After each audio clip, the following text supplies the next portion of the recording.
Hello again, Year 10. Here is your next lesson in crude oils and fuels.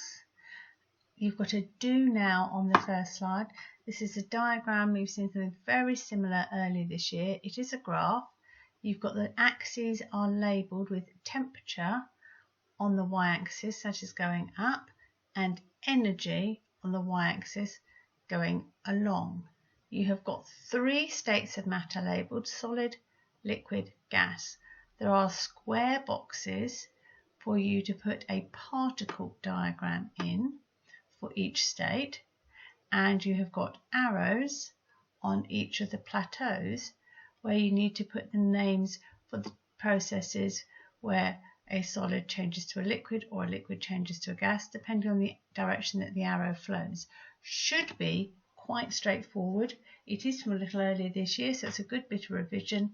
So you can either copy this into your Teams notebook and put text boxes over to fill in the blanks, or you can do it on your own paper, but you'll need to pause the video while you do it.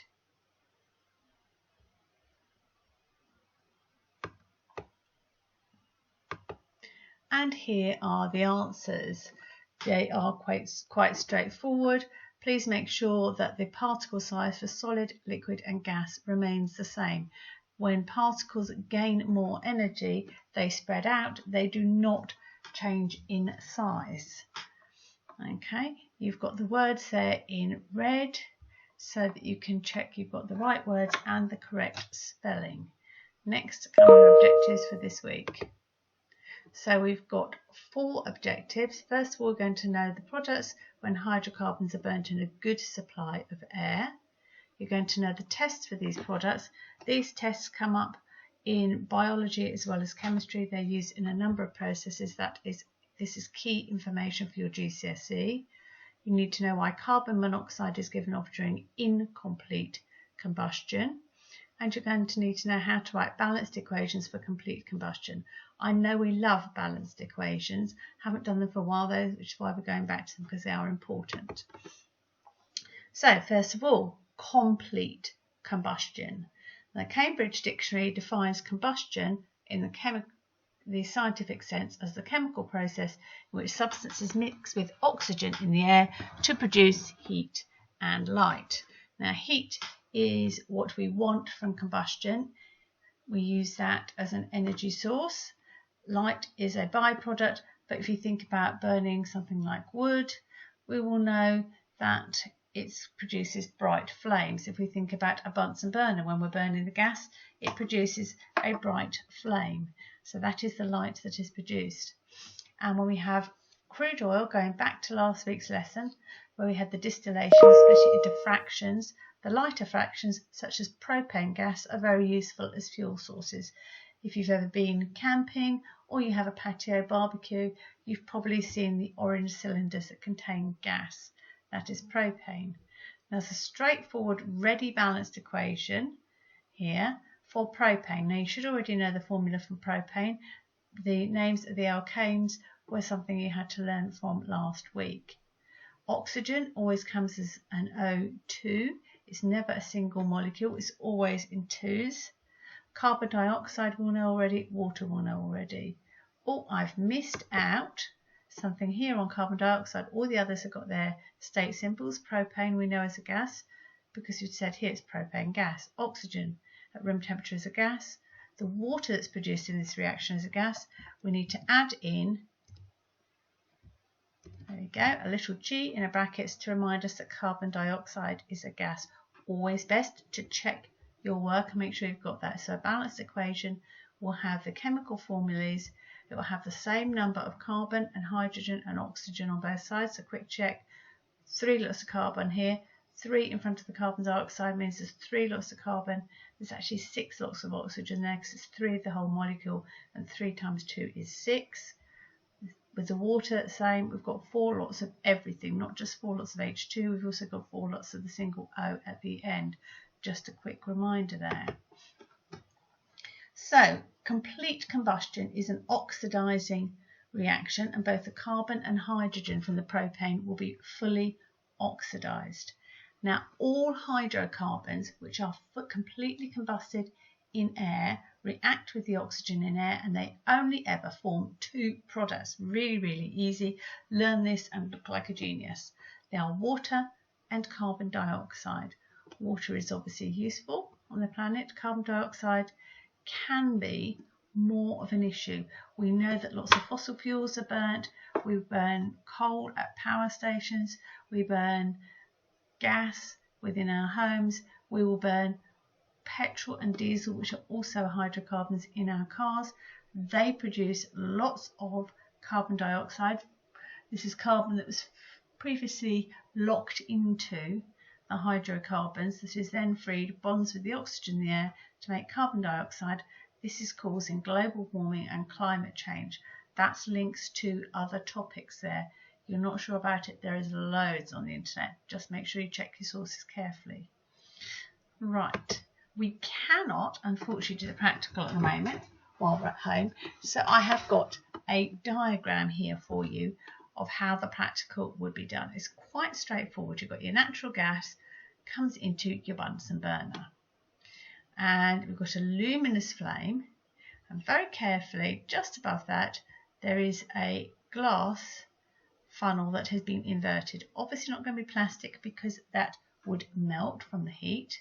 And then we've got a lot of glass tubing here. All these blue lines are glass tubing. These orange bits are bungs with holes in, which mean that the only entrance to that tube is through the glass tubing. Nothing else can get in or out.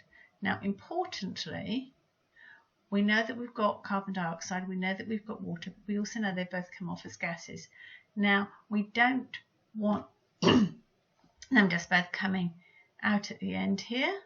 So what we're going to have instead is we are going to have a container of ice with a U-shaped tube in it, and that will cool the carbon dioxide and the water that are being produced as gases. Now, it's going to cool it quite a lot. It'll cool it enough for the water vapour to condense as a liquid. Yeah, it will not, I'll say it again, it will not condense the carbon dioxide. That will remain as a gas because that needs to be much, much, much, much colder before it becomes a liquid. But what we've also got in here in this bath is something called cobalt chloride paper. More about that in a minute. So that is piece of paper is in there. The mixture of gases that are water and carbon dioxide come through. The water will condense here. So in this tube here that's coming out, that will just have carbon dioxide. So the first tube has carbon dioxide and water, both as gases. Second tube here only has carbon dioxide. It's still a gas, and it comes here and it bubbles through into lime water, and the lime water is something else that will change. The information about the tests are on the next page, and we've got a water pump here that is acting as an extractor. Now, when you're doing this practical, obviously you would have to wear eye protection. You want to touch the cobalt chloride papers as little as possible, and you'll find out why on the next slide. You will probably want to draw this diagram and label it because you need to remember it, and by drawing it and labeling it yourself rather than just having a look at it, it makes it easier to remember. It slows our brains down, and by doing something it moves things from our short-term memory to our longer-term memory, and that's how we learn things and remember them. So the two tubes the test you need to know. Carbon dioxide, if you bubble it through lime water, which is originally a clear liquid, it looks like water but it's not.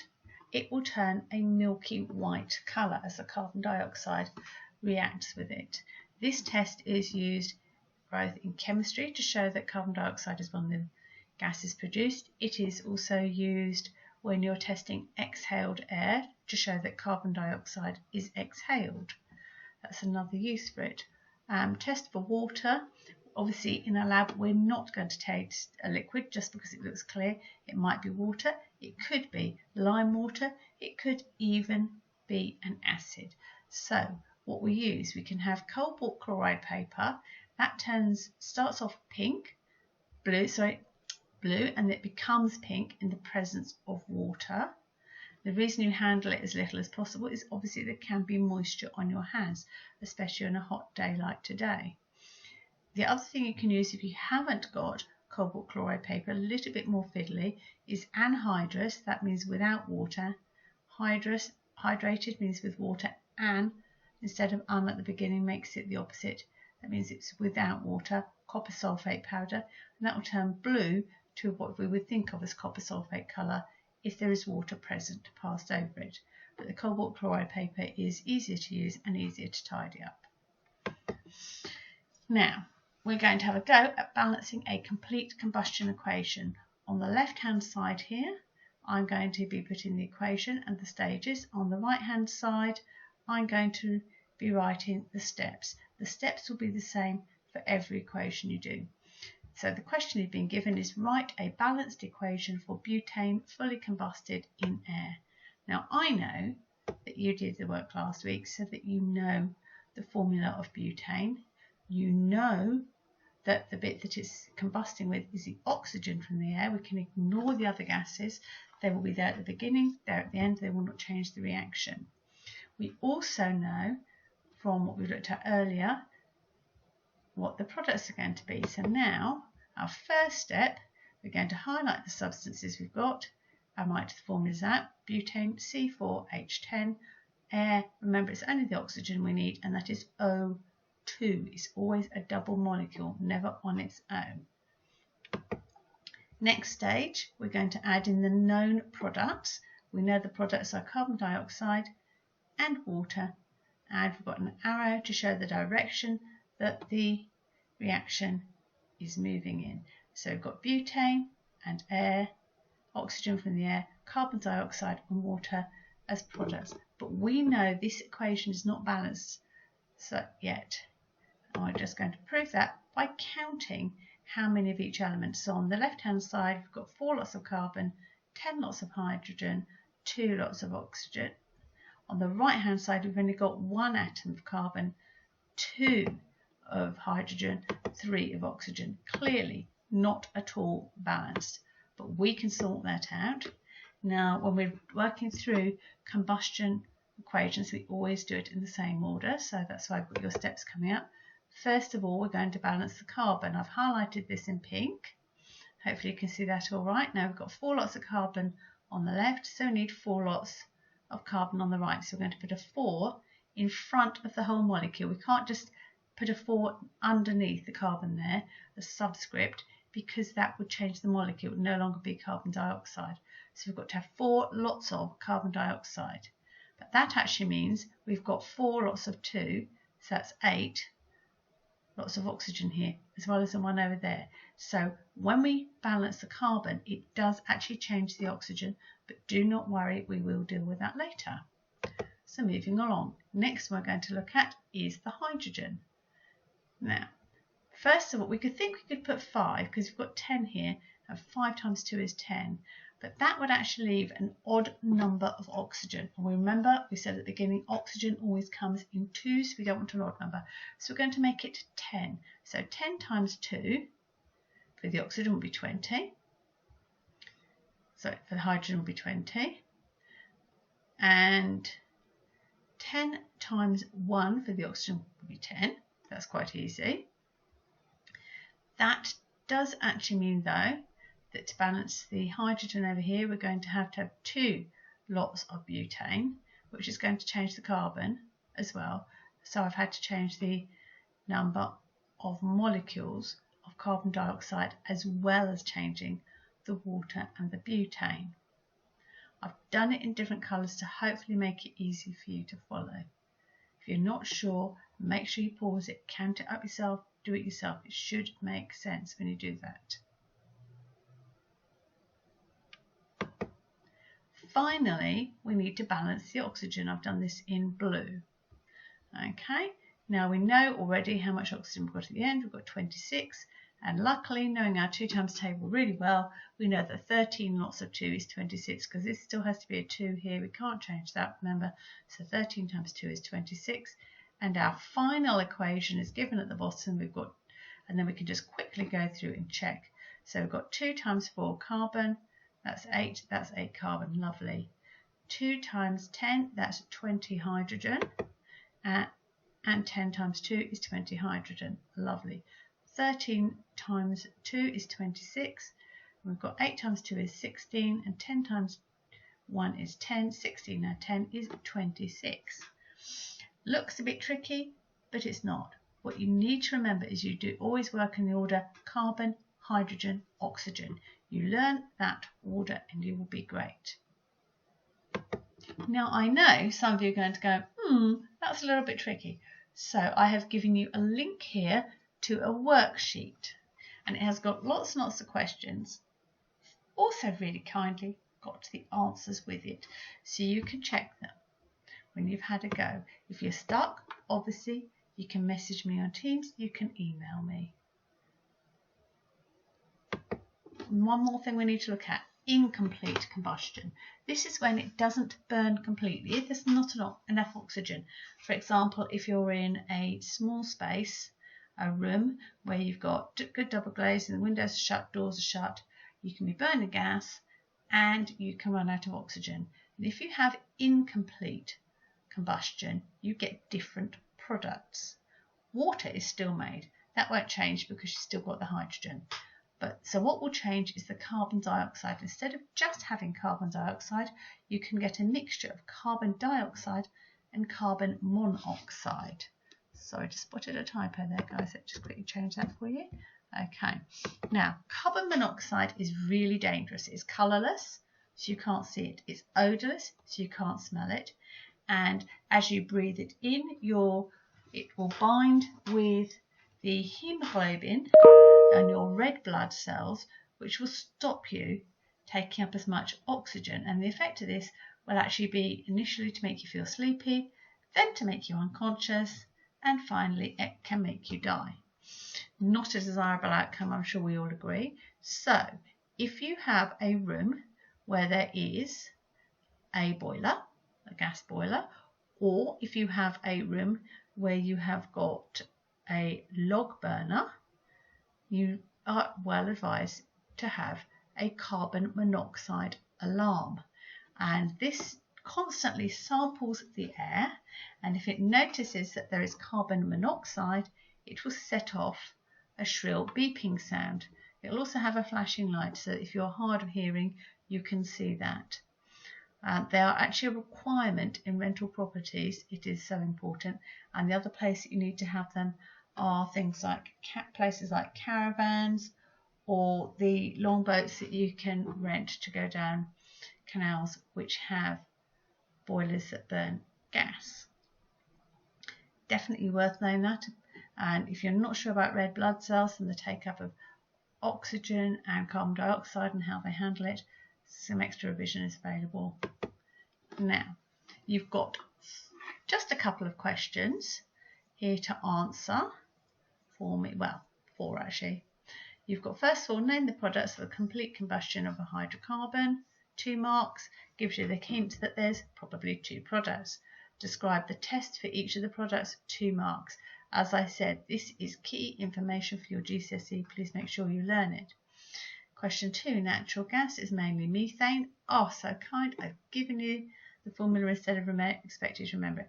Write a balanced symbol equation, including state symbols, for complete combustion. When natural gas burns in a 40 gas heater, it can produce carbon monoxide as well as the water. Write a balanced symbol equation, including state symbols, to show just that reaction.